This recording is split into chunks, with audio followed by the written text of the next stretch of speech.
হয়ে গেল। সকাল সকাল জ্যান্ত মাছ ধরে মাছ ভাজা হয়ে গেল, কাঁচামরিচ পেঁয়াজ দিয়ে আর কোনো মশলা ছাড়াই। যারা মশলা না খাইতে পারেন তারা এইভাবে করে মাছ ভেজে খাবেন, দারুণ লাগবে। আর চিংড়ি মাছটা কি ভর্তা হবে? আর চিংড়ি মাছটা আমার হাত কাটে গেছে, মাছ কাটতে যায়। চিংড়ি মাছটা আপনাদের ভাই ভর্তা করবে। আসসালামু আলাইকুম, সবাই কেমন আছেন? আশা করি আল্লাহর রহমতে সবাই ভালো আছেন। সাথী কিচেন ব্লগে সবাইকে শুভেচ্ছা জানাই বন্ধুরা। সকালবেলা কিন্তু যে মাছ ধরে আনলাম পুকুর থেকে, এই যে দেখুন সুন্দর সুন্দর মাছ, মির্গে মাছ, একটা তেলাপিয়া মাছ আর কটা চিংড়ি মাছ আছে, গোদা কাটালি। তো এই মাছগুলো কিন্তু এই সকালবেলা রান্না করা হবে। দেখুন মাছগুলো কিন্তু এখনও জ্যান্ত আছে। তো এই মাছগুলো এখন কেটে নিব, কেটে রান্না করব। এই যে দেখুন,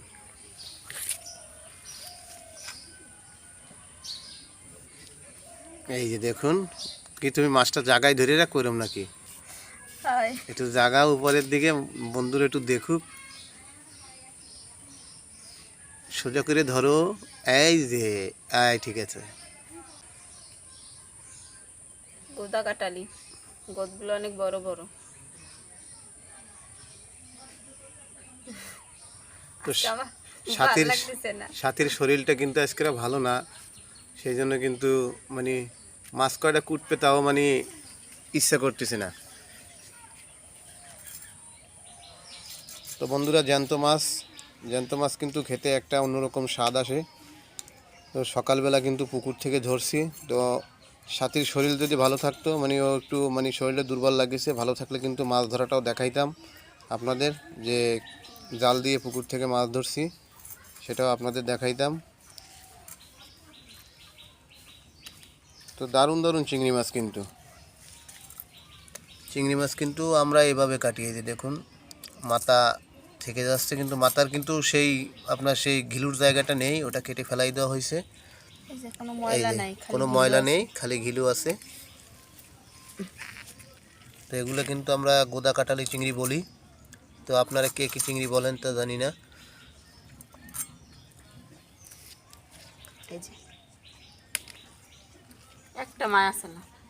একটা মায়াসালা আছে, মায়াশালা আরও বেশ কিছু পাইছিলাম। আমাদের কাকি আছে, কাকিকে দিলাম।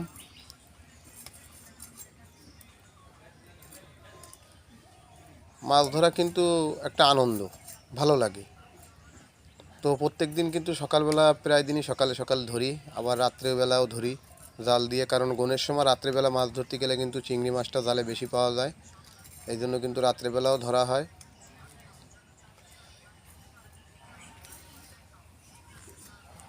আর আমরা শুধু মাছ ধরার ভিডিওই দিই, আমাদের রান্নাঘর কিন্তু ভালো না, রান্নাঘর করতে হবে। এই যে বৃষ্টির সময় চলে গেছে, এবার ছোটোখাটো একটা রান্নাঘর বানবো, তারপরে কিন্তু আপনাদের রান্নার ভিডিও দেখাবো। হ্যাঁ, বৃষ্টির সময়টা চলে গেছে, এখন এইখানে মানে একটা ছোটোখাটো একটা সুন্দর করে একটা রান্নাঘর বানাবো।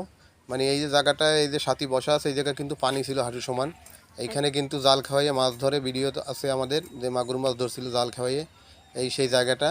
তো চারিপাশে কিন্তু অনেক ময়লা, তারপরে কিছু করার নেই, পানি কেবল টানছে, জায়গা কিন্তু এখনো কাঁচা ভিজা ভিজা। ওঠে না, আরে ময়লাগুলো ওঠে না, আর একটু শুকাবে, ঝাড়ু দিলে ময়লাগুলো চলে যাবে। তো তারপরে আমরা আর কি এই জায়গাটা একটু সুন্দর করে একটু কায়দাকরণ করে একটা রান্নাঘর বানিয়ে তারপরে আপনাদের সুন্দর সুন্দর ভিডিও দেখাবো ইনশাআল্লাহ।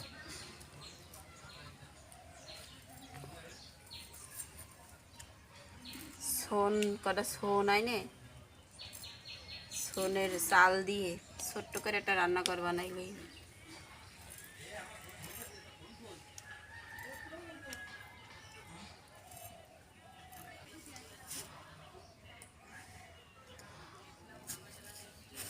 এগুলো কিন্তু আমরা মির্গে মাছ বলি। এগুলো অনেক বড় হয়, তো সাদা মাছ কিন্তু বেশি ওঠে নাই, তারপরে বড় একটা মাছ উঠছে। আমাদেরও পুকুর থাকলে আমরাও বড় বড় মাছ খাইতে পারতাম।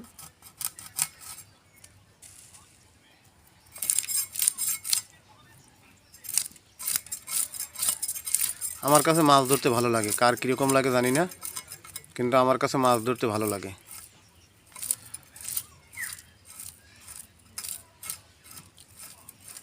তো আমরা কিন্তু লাইভ করতেছি, আপনারা সবাই অল্প অল্প সময় লাইভ দেখেন আমাদের। হ্যাঁ বন্ধুরা, আমরা কিন্তু এখন লাইভে যাচ্ছি, 2-3 দিন লাইভে গেছি।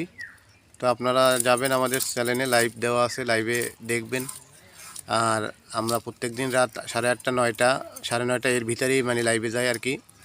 মানে একটা নির্দিষ্ট সময় দিতে পারতেছি না, কারণ কাজকর্ম তো করা লাগে, এই জন্য।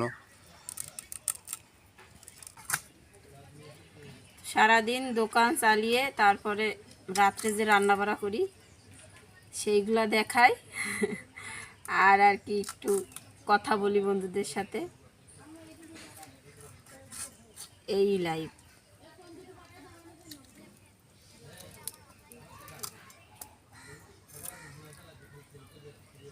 মাছটাকে আস্ত রাখবো, আস্ত ভাজি করা হবে তেনোটা। সত্যি? হ্যাঁ, এই যে কাটা হয়ে গেছে। বড় আছে কিন্তু। আস্তা ভাজি হবে যেহেতু চিড়ে চিড়ে দিই। দেখুন বন্ধুরা, প্রায় 300 গ্রামের মতো মাছটা ওজন। আস্ত এরকম কিন্তু ভুনা করা হবে না? ভুনা করবা? ভাজি করবো, ভাজি হবে, ভাজি। ভুনা না, ভাজি হবে। কোনো মশলা ছাড়াই যদি আপনারা কাঁচামরিচ পেঁয়াজ, শুধু কোনো মশলা হবে না, কোনো মশলা না, কাঁচামরিচ পেঁয়াজ দিয়ে ভাজি করবেন, জ্যান্ত মাছ দারুণ লাগবে খাইতে। তো আমরা কিন্তু মাঝে মাঝে এরকম করে খাই। দেখুন এই যে মাছটা আমি চিড়ে দিলাম, মাছটা আস্ত যেহেতু ভাজবো তার জন্য এরকম করে চিড়ে দিলাম, এর ভিতরে কিন্তু তেলটা ঢুকে সুন্দর করে ভাজা হয়ে যাবে। এই যে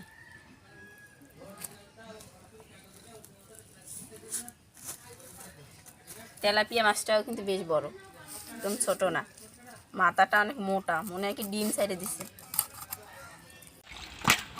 মাছগুলো কিন্তু কাটা হয়ে গেছে, এই যে দেখুন। এখন রান্না করব, সকালবেলার রান্না, দুপুরবেলা রান্না না।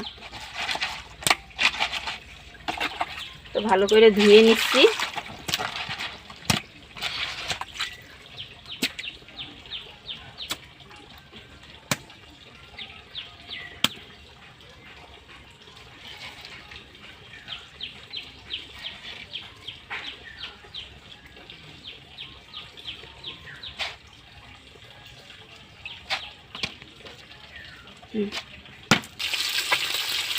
দেখো এই যে মাছ কিন্তু ভাজা হয়ে গেছে, এই যে। আর রান্নাঘরের যে পরিবেশটা কীভাবে দেখাবো, অবস্থা দেখুন। চুলা একটা ভেঙে গেছে আর এই ছোটো একটা চুলায় রান্না করতেছি। তো এখানে কিন্তু অনেক পানি উঠে গেছিলো, আর পাশে কিন্তু হোগলার বেড়া আছে।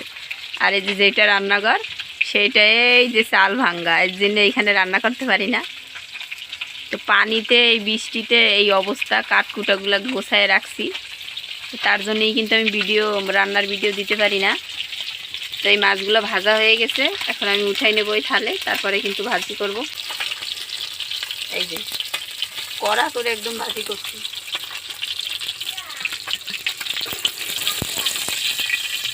এই যে দেখো পুরো থালটা জুড়ে রয়েছে একদম। হ্যাঁ, এখন তেলাপিয়া মাছটা দেবো। এই যে হলুদ মরিচ লাগিয়ে নিয়েছিলাম, এই যে হলুদ মরিচ আর লবণ।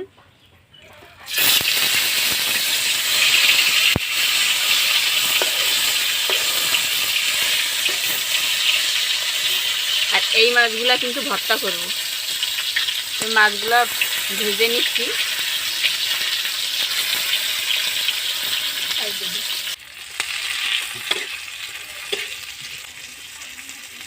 এই যে দেখো এই চিংড়া মাছগুলা কিন্তু ভাজা হয়ে গেছে। এই যে কাঁচামরিচ পেঁয়াজ রসুন দিয়ে ভেজে নিচ্ছি, এটা কিন্তু ভর্তা করা হবে।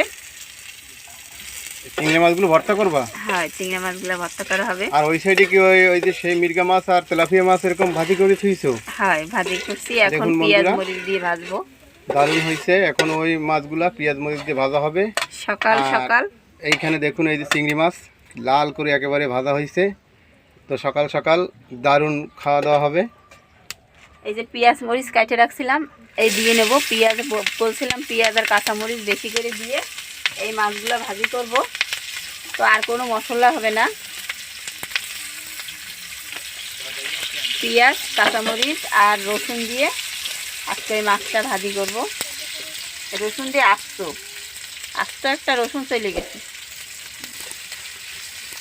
তো বন্ধুরা, আপনাদের কাছে কেমন লাগলো অবশ্যই কমেন্ট করে জানাবেন। ভালো লাগলে প্লিজ একটা লাইক করবেন, চ্যানেলটি সাবস্ক্রাইব করে আমাদের পাশে থাকবেন। সবাই ভালো থাকবেন, সুস্থ থাকবেন। আল্লাহ হাফেজ। দেখা হবে নতুন কোনো ভিডিওতে। নতুন কোনো ভিডিওতে দেখা হইতে হইতে তো অনেক ভিডিও ছাড়লাম, কিন্তু আপনাদের দেখাই তো পাচ্ছি না।